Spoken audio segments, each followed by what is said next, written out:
Dead for now. Dead for now was the first report today about Donald Trump's slush fund of $1.776 billion that he was planning to give to people who were convicted of crimes against the United States of America in their attack on the Capitol on January 6, 2021, to try to overturn a presidential election for Donald Trump, to try to kill police officers on the way to doing that, and to try to kill the vice president of the United States while they were at it. Donald Trump wanted those people to get money from the federal government. And now, dead for now. Dead for now through Donald Trump's criminal insurgency group that attacked the Capitol on January 6th. Dead for now are the words of an unnamed White House source who told Mark Caputo at Axios, it's dead for now. But for the Democrats in Congress opposing the Trump slush fund, it is not dead enough. And very much to Donald Trump's surprise, I'm sure. In fact, I'm sure he doesn't realize this even now. It is not dead enough for Donald Trump either. It's still alive enough to cause Donald Trump serious legal problems now of his own. Because the incompetent buffoons around Donald Trump who call themselves lawyers in the Trump Justice Department and in the White House and the lawyers who represent Donald Trump personally, because they have appeared to have wildly outsmarted themselves in putting Donald Trump in serious legal trouble now with a federal judge, the kind of legal trouble that Donald Trump's Supreme Court did not spare him from in their decision granting Donald Trump criminal immunity for possible crimes that he might commit as president. The Supreme Court didn't foresee this situation and couldn't protect him from it. The Trump slush fund, accompanied by a Justice Department promise that the IRS would never be allowed to investigate any possible Trump tax crimes that Donald Trump or his family may have committed up to now, was the single most preposterous development in Donald Trump's litigation history, which is full of preposterous developments. And now it looks like the Trump lawyers on all sides of that one went way too far. Donald Trump pushed it so far that Republicans turned against him in the House and in the Senate, and the Republican Speaker of the House reportedly told Donald Trump today that the Republican House would vote against Donald Trump's slush fund settlement if it comes to a vote in the House. And so it's dead for now, which means that Donald Trump's political power in the House of Representatives is also dead for now. Donald Trump's political power in the Senate on this issue was already known to be dead. The Senate Republican leader, John Thune, had said all along that the Trump slush fund was not a good idea. And as time went on, John Thune became more and more clear that he personally was against it. And then Chuck Schumer promising to bring up votes in the Senate on Donald Trump's slush fund. Last week, Republicans in the Senate, in a private meeting, attacked Donald Trump's acting attorney general, who used to be Donald Trump's criminal defense lawyer, Todd Blanche, who created the Trump slush fund. Those Republicans in the room, some of them said that it was the harshest questioning of an administration official that they have ever seen in any closed meeting in the Senate. But it's already too late for Donald Trump to easily kill the $1.776 billion political monster that he created. It's too late. Senate Majority Leader John Thune was not satisfied today with unnamed White House staffers saying, it's dead for now. Does the administration need to be clear that if they drop this, that it's not coming back, so that those Republicans who were skeptical during that briefing feel okay moving to proceed? That would be the ideal outcome. The ideal outcome is dead forever. There's the Republican Senate leader John Thune saying the ideal outcome is for Donald Trump to come out and officially say it is dead, not just for now, it is dead and never coming back. And while he was at it, John Thune said the other thing that is dead in the Republican United States Senate is the Trump ballroom, what Senator John Ossoff this weekend called the Jeffrey Epstein Memorial Ballroom. Does that mean also dropping the ballroom Well, again, I think that the confining the bill to its original intent, which was a very narrowly focused reconciliation bill that just addresses the funding for those two agencies, is the clearest path to ultimately getting a bill on the president's desk.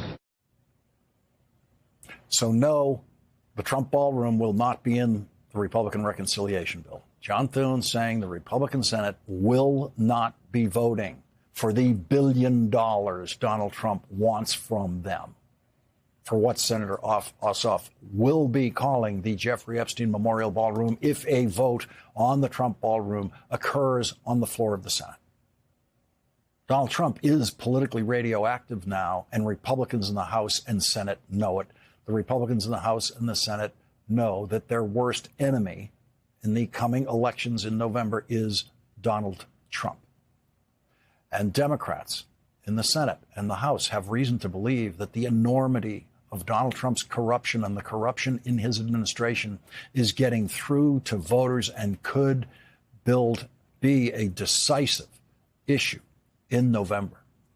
And the problem for Donald Trump and the Republicans is that even if Donald Trump comes out right now and says the magic words that John Thune wants him to say, that the Trump slush fund is dead and dead forever and the ballroom is dead with it, it is now beyond Donald Trump's powers to stop the investigation of his slush fund that two federal judges have undertaken, with one judge ordering a hearing on the subject next week on June 12th. That is the federal judge in Virginia who last week ordered a complete stop to any and all activity involving the establishment or operating of the Trump slush fund. But the possibly more difficult legal problem for Donald Trump now is that Judge Kathleen Williams in the Southern District of Florida is using her unique power as a federal judge to investigate not just Donald Trump's lawyers at the Justice Department and Donald Trump's personal lawyers, but also Donald Trump himself. Donald Trump filed his case against the Internal Revenue Service in federal court in the Southern District of Florida in the hope of getting one of those Trump-friendly Florida federal judges down there, which can happen because judges are randomly assigned. Instead, Donald Trump got Judge Kathleen Williams, who was appointed to the federal court by President Barack Obama. And last week, in response to a motion by a group of former federal judges to reopen the Trump case against the IRS to investigate the legitimacy of the so-called settlement of that lawsuit, the judge decided to do exactly that, saying that something extremely threatening to Donald Trump's acting attorney general and to Donald Trump was possible here. The judge wrote, "A court is empowered to investigate serious misconduct as a collateral issue within the purview of Rule 11 and determine whether an attorney has abused the judicial process." It is very clear that attorneys abused the judicial process in this case, and so all of those attorneys are in serious trouble tonight. The judge said, under Rule 11, a court may impose sanctions on a lawyer for advocating a frivolous position, pursuing an unfounded claim, or filing a lawsuit for some improper purpose. The Trump lawyers know that a White House source simply telling Axios that it's dead for now does not get them out of trouble with this federal judge. But the next line of the judge's order on Friday is a direct threat to Donald Trump himself. Donald Trump is not a lawyer in the case who can be disciplined as a lawyer, but Donald Trump is a party to the case. He is the party in the case. He is the party who actually brought the case against the Internal Revenue Service, giving the case the title Donald J. Trump versus Internal Revenue Service. And about Donald J. Trump, the judge wrote this: "A party's decision to file a frivolous lawsuit for the sole purpose of forcing a settlement may qualify as such an improper abuse. If a party files a lawsuit for an improper purpose, the court may impose an appropriate sanction on the responsible party. So here is a federal judge who now has the power, depending on the outcome of her investigation, to impose a penalty on Donald Trump for doing all of this. The judge gave Donald Trump until June 12th, next week, to answer this question in writing, quote, of whether the case should be reopened because the court was the victim of a fraud. Former federal prosecutor Barbara McQuade will join us later in this hour to consider what's coming for Donald Trump in court because of the legally perverse and obviously indefensible so-called settlement Donald Trump's former criminal defense lawyer forced the Justice Department to make with his former criminal client, Donald Trump. The stink of it all has reached the point where Senator Jon Ossoff this weekend could refer to the whole complex of Trump corruption as the Mar-a-Lago mafia. And it is too late for someone in the White House to simply declare Donald Trump's slush fund dead for now. It's too late for Donald Trump to reverse the overwhelming image of corruption on a previously unimaginable scale in the presidency.